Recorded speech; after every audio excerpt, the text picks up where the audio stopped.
My name is Jacqueline Tseng. I was born in Cambodia, Phnom Penh, Cambodia, to a Chinese immigrant who escaped the communist regime in China in 1949. And my mom, she's a housewife at the time, and to my dad, who was a school teacher and a businessman. So my story to America is it started a while back. It started in Phnom Penh when life was all good for everybody. And then all of a sudden, bombs, explosion, big bomb explosion, and everybody was in chaos, don't know what to do, don't know where to go or what to think. And then you hear more bombs, and then there was complete silence. And then you hear on the intercom, the megaphone, the government was saying, okay, you need to grab all your stuff, belonging, and head on out. Nobody knew what to do, and they just do what they were told. So my mom and dad grabbed whatever they can grab, hold with their two hands, and all four of us, and we fled the city and head on to the countryside. Everybody, it was just a mass exodus. Somehow, my mom and my parents, actually, they kind of knew what is going to happen on the other side at the first checkpoint, because there will be a checkpoint that we have to go through. And so my mom, as a smart lady that she is, or at the time, she's very, very smart.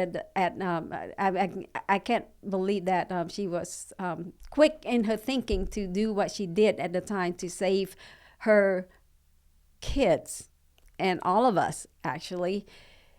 That she shaved all of our hair. And because we're Chinese, there's certain aspects of it that Pol Pot, during that time, it was Pol Pot regime, that they don't like. They don't like the Chinese people. And so she slathered mud all over us to make us look, to disguise our identity. And then she make us do something so that we can have calluses on our hand. And so at the time when we went through the checkpoint, they make us give up all of our belongings, our valuables, whatever we had. And so prior to that checkpoint, my mom, what she did was, because she kind of knew what's going to happen, so she sewed some jewelry into the hem of our clothing, so that, because she knew that we're going to need that one way or another to escape, or for food, or whatever it is that we would need along the journey. So we did that. She did that. And so when we got to the checkpoint, we have to give up everything that we had. We brought. My dad had to give up his watches. My mom, whatever jewelry that she cannot hide, have to give it up, and anything that we have. And it was just the clothing on our shoulder, on our back that we had. That was it. And so we gave up that. And then after that, they asked us, all of us, where we're from and what we do. And so we passed that first checkpoint because my mom and dad were able to tell them that, oh, we're from the countryside, we did farming and all that. And then after we passed that first checkpoint, they sent us to another checkpoint. This is how I got separated from my family. The youngest one in the family gets separated from their family and put into another area where all the young people, little people, they put them together. And then after that, I was under the age of 5, and most of the kids that they separated are under the age of 5 or under or less. And so they separated us and then asked us to write our name, how old we are, our family, my mom, parents' name, and where we lived. And then they give us a time frame and told us that if we don't do that, if we don't write anything down, by the time the sun is down, because they don't give us a time, what time it is, they just say the sun is down, then we're going to execute your family. So a lot of kids at the time, they got scared. They rushed and wrote whatever they can. For me, I got scared too. I was terrified. So what I did, I scribbled as much as I can, thinking that, okay, I'm going to save my family. I don't want them to die, and I don't want to die, definitely. So little did I know that my scribbling saved my family's life, my siblings and my mom and dad. The rest of the kids who wrote something down on paper, they, along with their parents, family, the whole family, got executed one by one with a single bullet to the head. This means that they were educated.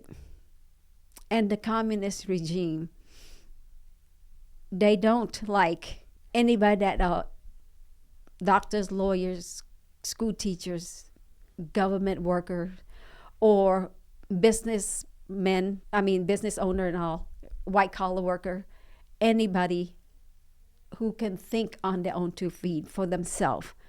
They feel like it's a threat to them. So this is their way of cleansing.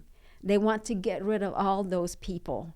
So that way there would be no resistance in the way they run things. So they don't want any kind of resistance or people going against them. So that's what they did. They tried to do all the cleansing and got rid of all the intellectuals. So, and the smart people. So it was terrible. I witnessed a lot of slaughter during that time.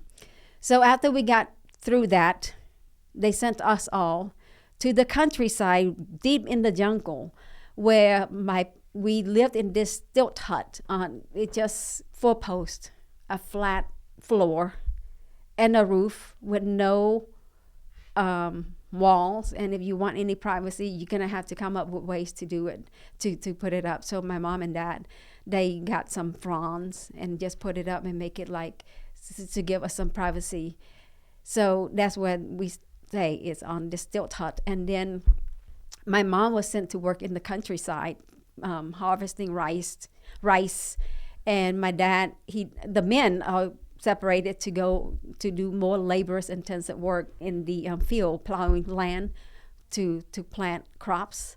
And the younger children that are old enough to work or do anything, they got sent out to the field too, to pick fruits and vegetables. I was too young at the time, so I didn't do much. I didn't get to do much except for light work at closer to the hut. And food was rationed. We got 2 meals a day. Everybody got in line with a bowl, coconut bowl, stand in line for rice soup, which consists of nothing but just watered down rice. And you can't even see the grain of rice because there's none. And over time, you get really hungry and you become malnourished. So you can count the number of ribs that we have. We were so hungry. I remember my older sister, she was trying to get us some food. And so she tried to get some corn and hid it underneath her shirt or something in the field. But then those communist people, they're just mere teenagers, some of them with the AK-47, and they are the one who dictate whether you live or die. And that time she got caught, and then they beat her up really badly. And I remember, because she still has the scar till today, but that's how bad it was. So we became malnourished, and one day we found some nuts and we ate it, and we were so happy. Later on, because we're malnourished already, and I don't know whether the nut is poisonous or not, but it cost us blindness for 2 weeks. My mom was devastated when she came back from at least 12 hours a day in the hot, scorching sun, that you had no protection, no sun block or anything, in the rice paddy, leeches all over her legs and all that. When she came back home, her skin's about to crack, and she saw her 4 children on the floor, about to die. She was so heartbroken that she almost took her life.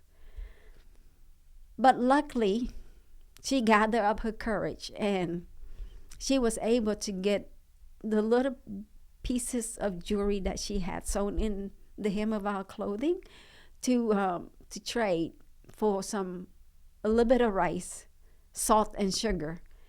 And with that, she was able to make something. And then whatever plant or weeds that she was able to collect, and just make something to feed us so that we can feel better soon. And after a while, we slowly regain our eyesight.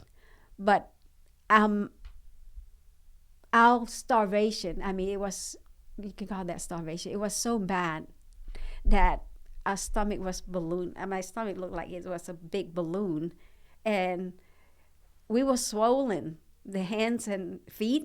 And you look at my hand, and if you get a needle or something sharp and just prick it, liquid would come out. That's how bad it is. But but that we were able to overcome that. And later on, we were able to escape the labor camp and run toward the Thailand border. During this time, we have to run mostly at nighttime, and we have no shoes. Not much of anything else at all to eat. And there are times when we have to run during the daytime. Cambodia is very hot. And by that, I'm talking about really, really hot. So nowadays, we complain that, okay, we care for our pets here in the summertime, especially when we take them out for walks in the summer. The pavement is hot and it hurts their paws. Well, imagine trying to escape on barefoot during the time and in the hot, scorching sun, and no shoes, and you have no energy because you're already starving, malnourished already, but you have to build up that courage to run. And our feet was burning, but we have to run. But otherwise, if we walk, our feet will get burned.